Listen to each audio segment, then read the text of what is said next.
안녕하세요, 와치즈입니다. 오늘은 투자 과정 중에 매도가 가장 어려웠던 이유에 대해서 이야기해 보겠습니다. 처음 투자했던 2000년도에도 그랬고 지금도 그렇고 매도가 가장 어렵습니다. 손실이 날 때 매도하는 것은 말할 것도 없고 오래 보유하게 되면 보유 과정을 통해 애착이라는 감정이 커지기 때문에 중장기 투자자의 관점에서 매도의 시점에서의 심리적 장애물이 될 수 있습니다. 제 투자 과정을 몇 가지 단계로 나누어 보면 기초 투자 연구, 관심 종목 발굴, 투자 대상 종목을 1차 연구하고 그 다음 매수, 보유 종목을 추가로 연구하고 매도, 대략적으로 6가지 과정이 계속 반복되는데 이 중에서 매도가 언제나 가장 어렵습니다. 보유하면서 평가損발생할 때를 빼고 나머지 과정은 비교적 즐거운 편인데 특히 매수 같은 경우는 희망을 포함해서 사기 때문에 보통 즐겁습니다. 보통의 경우 수익이 안 나서 문제지 수익 나서 파는데 뭐가 문제냐 이렇게 생각할 수도 있는데 처음에 얘기했듯이 보유 기간이 오래되면서 발생하는 애착에 기반한 제 투자 방식 때문에 발생하는 문제이긴 합니다. 전에도 몇 차례 말했지만 저는 3년에 100% 수익을 목표로 보통 주식을 선정하고 보유해 왔습니다.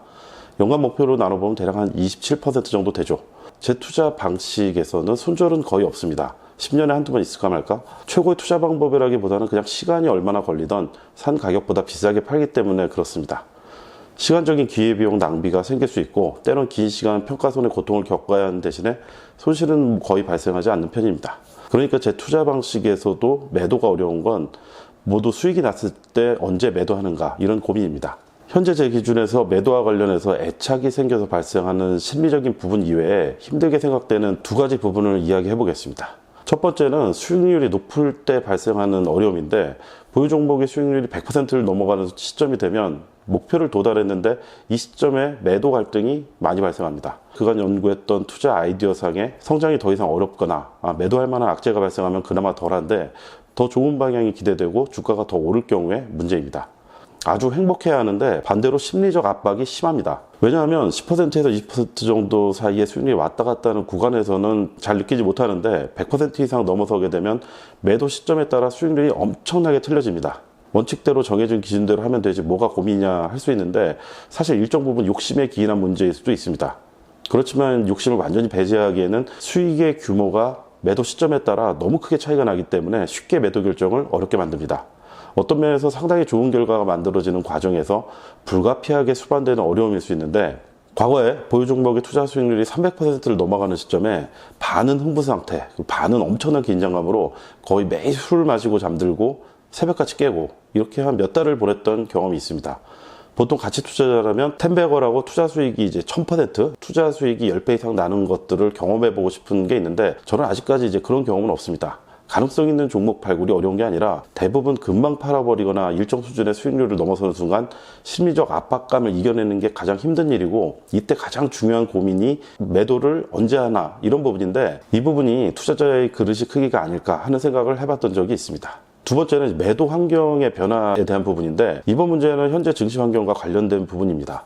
2011년 이후 국내 증시 박스권이 지속되고 있습니다. 경제도 성숙기를 지나고 있는 게 아닌가 하는 생각이 드는데 성장기와 조정기의 투자는 달라질 필요가 있어 보입니다. 과거에 비해 긴 시간에 걸쳐 성장하는 기업들이 줄어들고 있지 않나 하는 생각이 드는데 저평가 종목은 아직도 많지만 성장하는 기업은 과거에 비해 점점 줄어들고 있는 모습입니다. 제조업 기반 국가에서 제조업체가 경쟁력을 잃어가고 있는 부분도 영향을 많이 미치고 있어 보입니다. 우선 무엇보다 좋은 종목, 성장하는 기업을 발굴하기 위한 노력을 기울여야 하고 그 다음으로 투자에 대한 기준을 다소 변경해야 하지 않을까 하는 이런 생각이 드는데 여기서 중요한 거는 매도 기준을 바꾸는 부분입니다. 과거처럼 3년에 100%가 적절할 것인가 여기에 대한 고민이 있는데 이 방식은 성장기 투자의 전형이라 할 수 있는 매수 보유 전략 형태를 계속 유지하느냐 이런 부분이라고도 말할 수 있겠습니다. 2009년도에 발간된 투자 서적 중에 비탈리 카스넬슨의 타이밍에 강한 가치 투자 전략이라는 책이 힌트를 줄지도 모른다는 생각인데 이 책은 발간 당시 거의 유일무이한 박스권 장세에서의 투자 전략을 다룬 책입니다.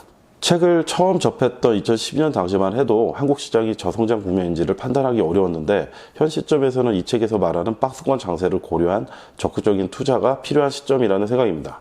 책의 내용은 박스권 장세 및 주식 투자에 대해 우선 설명하고 이를 바탕으로 한 저자의 의견인 적극적 가치 투자 방법으로 질, 성장성, 가격 분석의 허들을 높여서 투자 대상을 선정하고 여기에 맞게 매수와 매도, 기타 분산 투자와 같은 투자 방법 등을 설명하고 있습니다. 나중에 이 책을 다시 읽고 공부한 후에 박스권 증시 투자 전략에 대해서 다시 한번 정리해 볼 계획이고, 이 책에서도 매도에 관한 분량은 상대적으로 짧은 편인데 매도 전략을 세워놓고 확실하게 기준대로 하라는 것이 핵심입니다. 매도로 돌아가 다시 생각을 정리하면, 그간 아주 유행했던 매수 장기 보유 전략을 전면 수정하는 데 있어 가장 중요한 매도 기준 변화를 재정리해보면, 저성장 박스권 시장을 이해하고 매도 기준을 변경하는 방법과 기존 방식을 어느 정도 유지하면서 일정 수량은 보유하고 나머지 물량을 가지고 박스권 매매로 대응하는 형태인데, 예를 들면 5만 주를 보유하고 있다고 하면 3만 주는 과거 기준대로 지속 보유하고 2만 주를 가지고 박스권 매매를 하는 방법을 생각해 볼 수 있겠습니다. 지금 당장 이렇게 한다는 측면보다는 좀 더 연구한 후에 단계적으로 적용을 해볼까 합니다. 아마 이렇게 투자 방법을 바꾸게 되더라도 매수 기준 등 다른 과정의 기본적인 변화는 크지 않을 것 같은데, 오랫동안 가지고 있던 원칙을 바꾸는 부분은 어렵지만 시장 상황에 따른 유연성도 필요한 부분이라 환경 변화를 제대로 이해하고 더 나은 투자자가 되기 위해 올 한 해 가장 많이 연구할 부분이라 생각해서 정리해 보았습니다. 그리고 변화의 핵심은 어렵게 생각되는 매도의 기준을 바꾸는 것이 될 것이라는 생각입니다. 트레이딩 위주로 투자하는 투자자라면 별로 중요한 내용은 아닙니다만, 보유 장기 보유 형태의 저 같은 투자자는 이런 고민을 하는구나 하는 정도로 봐주시고 의견 주시면 도움될 것 같습니다. 도움이 되셨다면 좋아요, 구독, 알림 설정 부탁드리겠습니다.